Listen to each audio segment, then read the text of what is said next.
السلام على رسول الله صلى الله عليه وسلم. دمان halkan waxa ka salaamaya marti sharafta xalfadan cali masaarka beeldaja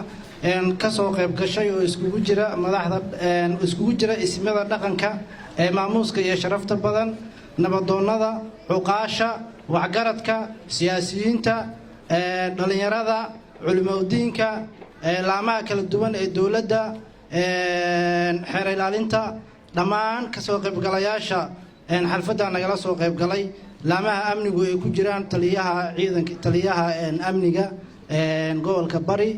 iyo dhamaan wasiirada ka soo qayb galay xalfadan cali masaarka waxaan idin leeyahay assalaamu calaykum wa rahmatullaahi wa barakaatuh. سلام كدب وعن هالكان وجمع علينا يا إلهي سبحانه وتعالى حلفت عن ماموسكي يشرفت بدن وكل نسيي وعلينا الحمد لله رب العالمين وعكلوا ربع هالكان وجمع عليه ضمان كسوق بقلياش حلفت عن نجلا سوق بقلي وجنوا هريان اسم هذا دقنك وحجرتك عقاشة يا ضمان كسوق بقلياش حلفت عن واحد الله هاي سيدا عاد نوسو أجيبتين وعاد نوشرفتين الله يدين شرفه. inta kadib waxa kala rabaa halkan inaan uga mahadceliyo dhamaan intii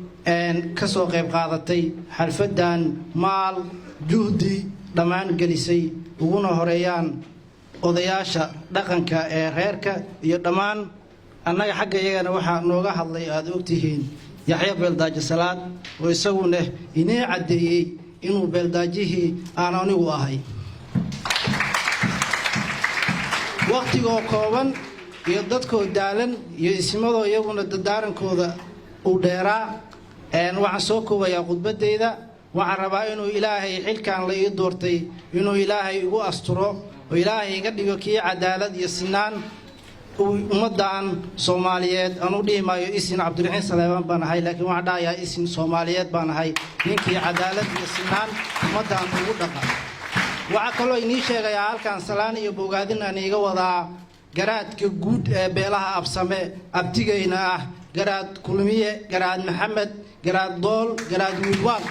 oo ka soo qayb gali waaya xalfadan arrimo jira awgeed oo dalka Itoobiya waxaan idin leeyahay mar labaad iyo mar saddexaadba waa mahadsantihiin waqtiga ayaan ugu kooban salaadii ayaana saaran waxaan idin leeyahay dhammaan ka soo qayb galayaasha oo ismadu ugu horeeyaan iyo haweenka waa ilaahay iga raali ahaada aad iyo aad baad u mahadsantihiin xalfada dadka qurxinaya ayaa ka mid tihiin